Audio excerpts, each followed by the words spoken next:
Selamat sore teman-teman. Pukul 15:23 di tempat saya.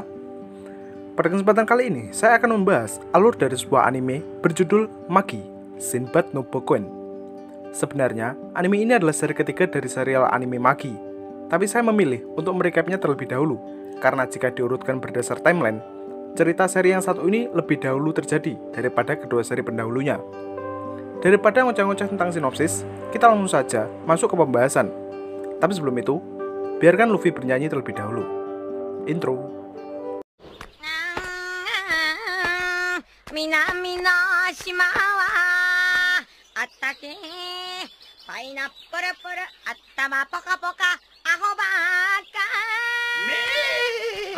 Sesuai judulnya, tokoh utama pada anime ini adalah seorang anak bernama Sinbad. Sinbad adalah seorang anak yang lahir dari seorang ayah bernama Badr dan ibu yang bernama Esra.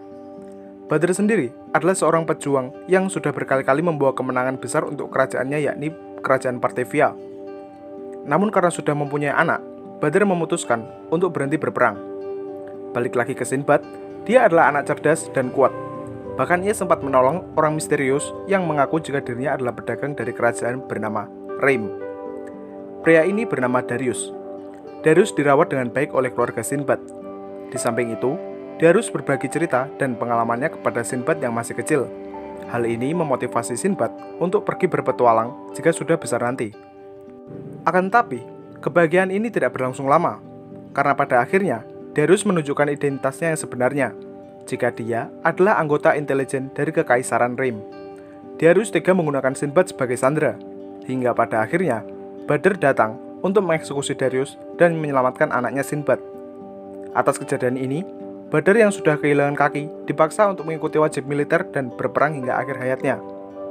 Tapi sebelum itu, Badr menunjukkan seluruh tubuhnya kepada Sinbad, yang pada akhirnya mengajarkan Sinbad jika peperangan bukanlah suatu hal yang seharusnya terjadi, dan mereka pun berpisah untuk selamanya. Dan terjadilah time skip di mana Sinbad sudah berumur 16 tahun. Suatu hari, Sinbad bertemu dengan seorang pengembara yang tersesat. Dia bernama Yunan. Pada dasarnya, Yunan adalah seorang magi, yang pada anime ini berarti sosok makhluk yang sangat dicintai oleh Ruh. Ruh sendiri adalah suatu sumber kekuatan atau yang biasa kita sebut dengan nama Ki. Jika masih tidak paham, tanyakan saja di kolom komentar. Lanjut, Sinbad mengajak Yunan untuk menginap di rumahnya. Ya, untuk sementara saja tapi. Di sini terlihat jika ibunda Sinbad yang bernama Ersa tengah menderita penyakit yang sangat parah. Hingga suatu hari, Sinbad mendapatkan perintah dari Raja Kerajaan Partevia untuk ikut andil dalam ekspedisi penjelajahan Dangien. Pada awalnya, Sinbad menolak, tapi sang pangeran mengancam akan membunuh ibunya jika Sinbad tidak ikut dalam ekspedisi. Jadi dengan terpaksa, Sinbad ikut serta dalam misi kali ini. Yunan berkata, barang siapa yang berhasil menaklukkan Dangien, maka dia akan mendapatkan kekuatan yang sangat besar, setara dengan kekuatan dewa. Sinbad berniat untuk mendapatkan kekuatan besar tersebut, agar dia bisa mengakhiri penderitaan rakyat dengan segera. Lalu sampailah Sinbad ke dalam Dangien. Ekspedisi ini menewaskan banyak prajurit Partevia, yang pada akhirnya Sinbad berhasil masuk ke dalam ruang utama bersama pangeran Partevia yang bernama Drakon. Di sana, mereka bertemu dengan raksasa biru yang disebut dengan nama Jin. Jin yang satu ini bernama Bal, sang jin militer berelemen petir.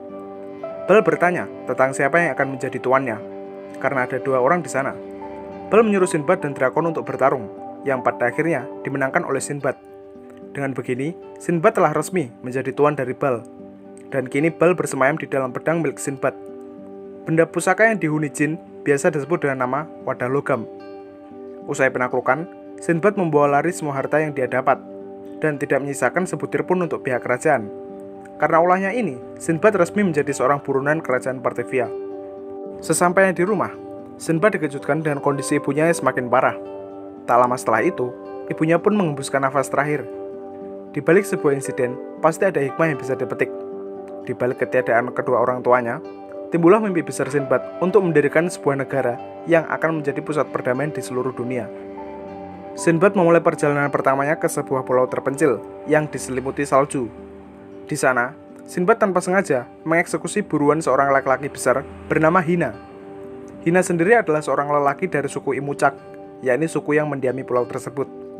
Suku Imuncak terkenal akan ukuran tubuhnya yang melebihi rata-rata ukuran normal manusia. Terjadi kesalahpahaman antara penduduk desa dan Hina. Mereka mengira Hina berhasil memburu monster laut tersebut, padahal Sinbadlah yang membunuhnya. Hina hendak diangkat menjadi pendekar suku. Untuk Sinbad sendiri, dia diterima baik oleh para penduduk karena sudah diakui sendiri oleh kepala suku. Malam sebelum pelantikan Hina, Sinbad sempat diserang oleh seorang anak misterius yang mencoba untuk membunuhnya. Tapi Sinbad berhasil mengatasinya. Tak lama setelah itu, anak itu dibawa lari oleh teman-temannya yang identitas aslinya adalah seorang pembunuh bayaran. Beberapa waktu sebelum pelantikan, Hina pergi ke sebuah tempat di ujung pulau yang sejatinya adalah Dangen yang kebetulan muncul di pulau itu. Hina berniat untuk menjadi seorang pendekar sejati dan menjadi orang yang kuat seperti Sinbad. Maka dari itu, dia berniat pergi seorang diri ke dalam Dangen. Tidak tinggal diam, Sinbad menyusul Hina dengan niat ingin menyelamatkannya. Karena mustahil, seseorang yang tidak memiliki kekuatan lebih bisa menaklukkan Dangen seorang diri. Ketiga pembunuh bayaran tadi adalah anak buah drakon. Mereka adalah Ja'far, Vitel, dan Ma'had. Untuk drakon sendiri, dia mendapat utusan dari Raja Partevia yang baru untuk memburu Sinbad. Sesampainya di sana, Sinbad bertarung bersama Hina melawan anak buah drakon. Namun pada akhirnya, mereka sampai di ruangan harta bersama-sama dan bertemu dengan penjaga Dangen tersebut. Dia adalah jin bernama Falevor, jin kebenaran dan keadilan yang memiliki kekuatan es. Karena jumlahnya yang cukup banyak, Falevor memberikan sebuah challenge untuk siapapun yang ingin menjadi tuannya, dengan melepaskan seekor kucing dan menyuruh semua orang berlomba-lomba menangkapnya. Siapapun yang berhasil menangkapnya, maka dia akan menjadi tuan dari Falevor. Dengan sedikit mengakali semua orang, Sinbad berhasil menangkap kucing tersebut. Tidak ada satupun orang yang terima atas kelakuan Sinbad, karena Sinbad sudah mengakali mereka begitu saja. Akan tetapi, kekesalan itu segera sirna setelah Sinbad mendeklarasikan impian dan tujuannya, yang ingin membangun sebuah negara yang bisa menyatukan seluruh dunia. Kemudian, ketika anak buah drakon tadi bertingkah aneh dan berubah menjadi makhluk hitam besar, ternyata ini adalah ulah dari sang raja baru kerajaan Partevia, dan terjadilah pertarungan yang dahsyat dengan monster tersebut.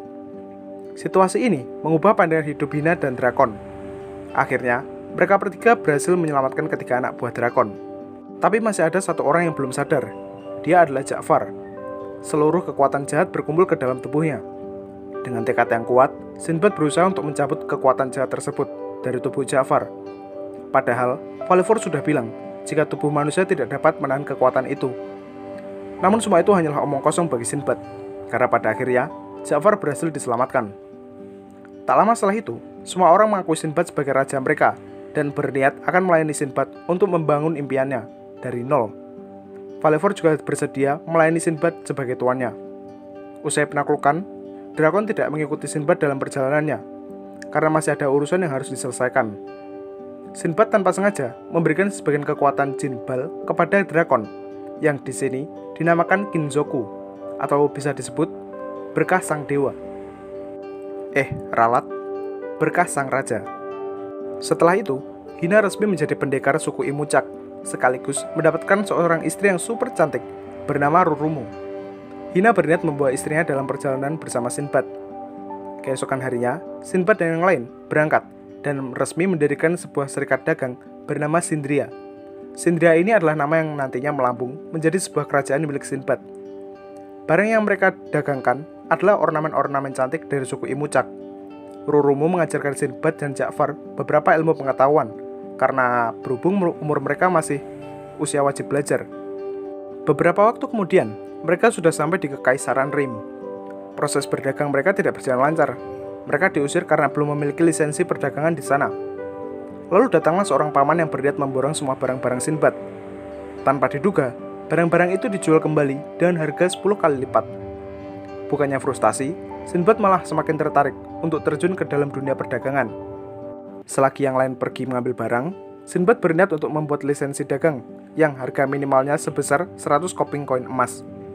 Sinbad bekerja sama dengan paman misterius tadi, yang sejatinya adalah seorang raja dari kerajaan bernama Balbat.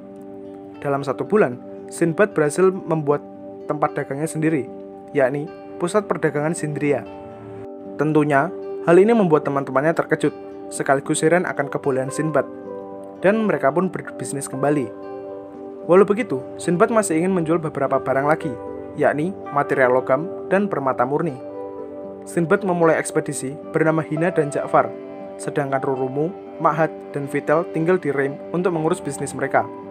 Sinbad dan kedua temannya sampai di sebuah kerajaan bernama Sasan, yakni sebuah kerajaan yang memiliki pertambangan logam dengan kualitas terbaik di dunia.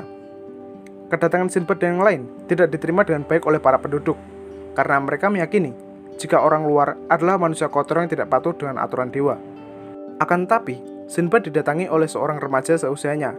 Dia adalah Mistoras, putra sulung dari Raja Sasan.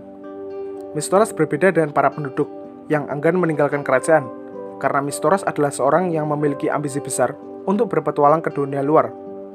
Mistoras menantang ayahnya Raja Darius dalam sebuah duel. Jika dia menang, maka ayahnya harus mengizinkannya untuk pergi ke dunia luar. Tapi jika Mistoras kalah, dia harus dieksekusi di tempat. Dan sayangnya, Mistoras kalah dalam duel tersebut karena ayahnya memiliki kekuatan jin yang bisa memantulkan segala serangan. Ketika Mistoras hendak dieksekusi, Sinbad datang untuk menyelamatkan, lalu menantang Darius dalam sebuah duel. Pertandingan ini dimenangkan oleh Sinbad karena Sinbad menggunakan transformasi zirah dari Bal.